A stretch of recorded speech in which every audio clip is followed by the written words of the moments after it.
যে লাচুং থেকে সকাল সকাল বেরিয়ে এখন আমরা বসে আছি ওই পদ্মেশী ধাবার এখানে। 18 ঘন্টা টানা রাইড করে আমরা পৌঁছলাম বাড়ি। পাহাড়ের বাঁকে স্মৃতি রেখে এলাম, শহরের পথে পা বাড়িয়ে দিলাম। মেঘে ঢাকা দিন, বরফে খেলা, মনে আঁকা আছে হলো না তো মেলা। ঝর্নার গান আর পাইনের বন জুড়িয়ে দিয়েছে আমার এই মন। ট্রেনে বাসে ধুলো কত কোলাহল, পিছনে ফেলে এলাম সেই শান্ত জল। সেই 5 দিনের ছুটি যেন ফুরলো আজ, আবার সেই সাজে ফিরতে হবে কাজ। তবে এটুকু জানি স্মৃতির ভাণ্ডার ভরিয়ে দিয়েছে মন, হয়নি তো হার। পাহাড়ের টান তবু রবে প্রাণে প্রাণে, ফিরবো আবার সেই সবুজ টানে। চলে যাচ্ছি বাড়ি, শান্ত এই ঘর, সঙ্গে নিয়ে এলাম পাহাড়ের স্বর। তো হ্যালো বন্ধুরা, কেমন আছো সবাই? আশা করছি সবাই ভালো আছো এবং ভালো থাকার দোয়াও করি সবার জন্য। তো ব্যাপার হচ্ছে যে আমি জানি লেট হয়ে গেছে কিছুটা ভিডিও, কারণ হচ্ছে যে ভিডিওগুলো খুঁজে পাচ্ছিলাম না, ক্যামেরায় সব ফাইলগুলো আটকে গেছিলো। তো যতটা ফাইল পেয়েছি ততটা ফাইল নিয়ে আমি ভিডিও করেছি। আর হ্যাঁ, এখন ব্যাপার হচ্ছে যে কি লাস্ট ভিডিও আছে বলে এটা না যে কি লাস্ট ভিডিওতে কোনো কিছু হবে না। তোমরা দেখতে থাকো লাস্ট পর্যন্ত। আমরা একটা রেকর্ড করেছি, যেটা আমাদের কাছে অনেক বড় রেকর্ড। আমরা মোট 18 ঘন্টা রাইড করে আমরা লাচুং থেকে একদিনেই, ঠিক আছে, সেম ডেতে আমরা বাড়ি পৌঁছেছি। একদম রাতে সকাল সকাল রাইডে বেরোলাম এবং রাত্রে হতে হতে আমরা কিন্তু বাড়ি পৌঁছে গেলাম। তো তোমরা দেখতে থাকো, সঙ্গে থাকো আমার সঙ্গে। আর রাস্তার কন্ডিশন কীরকম আছে, রাস্তার ফুল আপডেট। লাচুং থেকে মালদা যাওয়ার, মানে যে কি লাচুং থেকে শিলিগুড়ি যাওয়ার, মালদা তো আমরা পরে যাব। লাচুং থেকে শিলিগুড়ি যাওয়ার রাস্তাটা কীরকম আছে, অ্যাকচুয়ালি কীরকম, মানে রাস্তাটা আলাদা। আমরা আসার সময় আলাদা রাস্তা দিয়ে এসেছি এবং যাওয়ার সময় আলাদা রাস্তা দিয়ে যাচ্ছি। আমরা গ্যাংটককে বাইপাস করব। আমরা মানে যতগুলো টাউন আছে এখানকার পাহাড়ি টাউনগুলোকে বাইপাস করে একটা আমরা অফ রোডিং রাস্তা দিয়ে, কি বলবো, তোমরা দেখতে থাকো বুঝতে পারবো রাস্তাটা কীরকম আসলে, মানে রাস্তাটার অবস্থা কীরকম। তো সেই রাস্তা দিয়ে আমরা পার হব এবং দেখাবো তোমাদেরকে আমরা কিভাবে 18 ঘন্টা টানা রাইড করে আমরা পৌঁছেছি। ঠিক আছে, তো সঙ্গে থাকো, দেখতে থাকো। তো এখন চলে এসেছি আমরা বাইপাস, এখন ঢুকে গেছি। মানে আমাদের বাঁ দিকে আছে গ্যাংটক এবং ডান দিকে তিস্তা নদী বয়ে যাচ্ছে এবং মাঝামাঝি রাস্তা দিয়ে আমরা যাচ্ছি। তো এখন তো সবে অফরোডিং শুরুই হলো।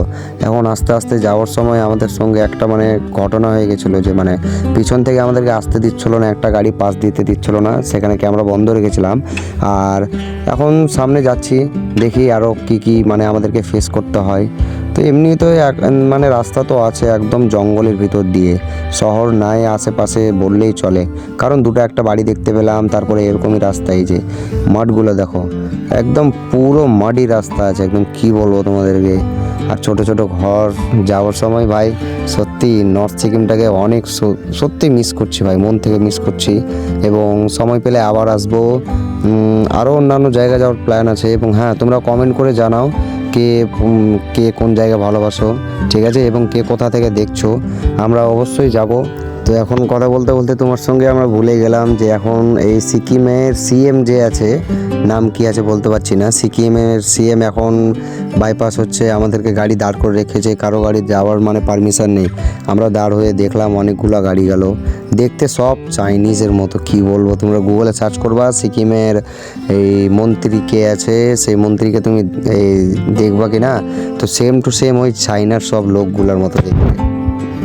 যাওয়ার সময় না, যাওয়ার পথে না, এই যে দেখো এই রাস্তাগুলো দেখো, এই রাস্তাগুলো দেখলে ভাই একটা গুজবাম্প চলে আসে। তারপরে নিচে তাকালে তো আরও মাথা ঘুরে, ঠিক আছে। তো এই রাস্তাগুলো আসতে থাকবে।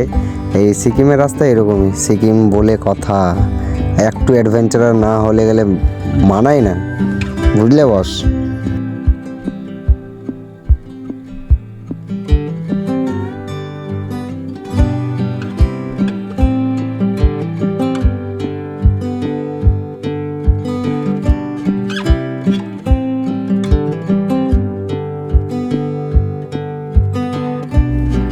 আরে ভাই কিছুদিন এসে বুঝতে পারছি যে রাস্তার কন্ডিশন দেখো ভাই, পুরো অফরোডিং। আমি কাউকে রেকমেন্ড করবো না বিশেষ করে এই রাস্তায় আসার। আমি ক্লিপসগুলো দেখিয়ে দিচ্ছি ভিডিওগুলো, মানে কোন কোন জায়গাতে রাস্তা কীরকম আছে, কোনো কোনো জায়গাতে মানে চলার মানে যোগ্যতাই নাই রাস্তা, কি বলবো। বাইক, হ্যাঁ বাইক যদি অফরোডিং থাকে, ওই লেভেলের বাইক থাকে, তাহলে অবশ্যই আসো, ঠিক আছে। অ্যাডভেঞ্চার করা জীবনে ভালো, কিন্তু সেরকমও না যে জায়গাতে তোমার প্রাণের ঝুঁকি হয়ে যায়, সেই জায়গাতে করো না, ঠিক আছে বস। তো প্রায় 4 ঘন্টা অফরোডিং করার পর আমরা এসে পৌঁছেছি ভালো রাস্তায়, মানে সেবকের রাস্তা অ্যাকচুয়ালি এটা। আমরা ওই রাস্তা পার হয়ে গেছি, পার হয়ে গ্যাংটক ফ্যাংটক সব কিছু বাইপাস করে আমরা চলে আসলাম এই সেবকের রাস্তায়। সেবকের রাস্তা ভাই আছে ওই লেভেলেরই, কি বলবো, এই রাস্তায় গাড়ি চালিয়ে একটা আলাদাই মজা। সেবকের রাস্তায় চালালে মানে একটা আলাদা এরকম ফিল হয়। শিলিগুড়ি যাওয়ার সময় সেবকের রাস্তা দিয়ে গেলে মানে কিন্তু সব থেকে বেটার অন্যান্য জায়গা থেকে, ঠিক আছে। তো আমি রেকমেন্ড করবো ভাই, রাস্তা যেরকম থাকুক, মানে রাস্তা ভালো যে জায়গা দিয়ে আছে সেই জায়গা দিয়েই যাওয়ার চেষ্টা করবেন।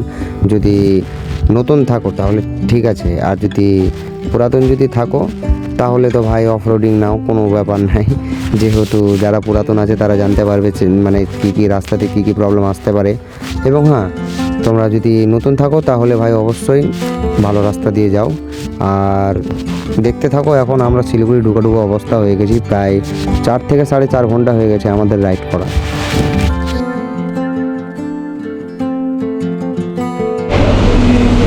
তো হ্যালো বন্ধুরা, খাবার টাবার সব হয়ে গেছে।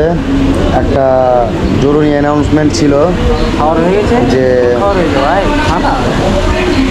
একটা জরুরি অ্যানাউন্সমেন্ট ছিল যে আজকে আমরা সকালে যে বেরিয়েছিলাম লাচুং থেকে এখন আছি পারদেশি ধাবা মালদা। সারাদিনের রাইড করে এই রাস্তা ভালো পেলাম শিলিগুড়ি থেকে একদম প্রচুর রাস্তা ভালো আছে, একদম প্লেন সেক্সি হয়ে আছে রাস্তা, কি বলবো। তো রাস্তা খুব মজাদার ছিল এবং আমরা ওই জিনিসটাকে অ্যাচিভ করতে পেরেছি। এখন মানে একটা গর্বের বিষয় যে লাচুং থেকে সকাল সকাল বেরিয়ে এখন আমরা বসে আছি ওই পরদেশি ধাবার এখানে।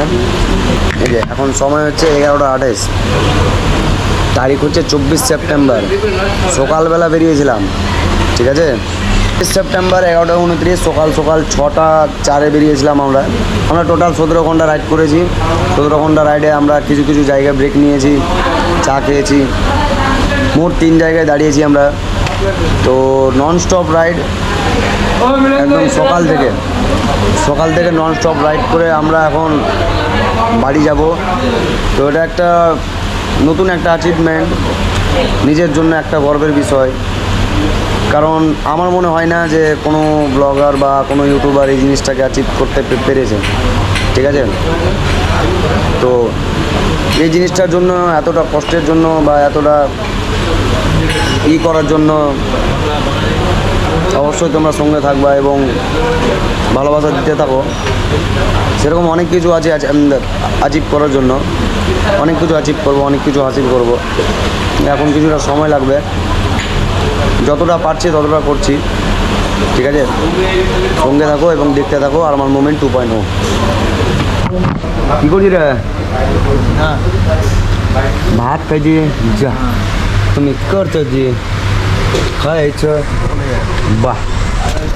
আমি খাই, তোমরাও খাও, কিছু খাওয়া দাওয়া করো।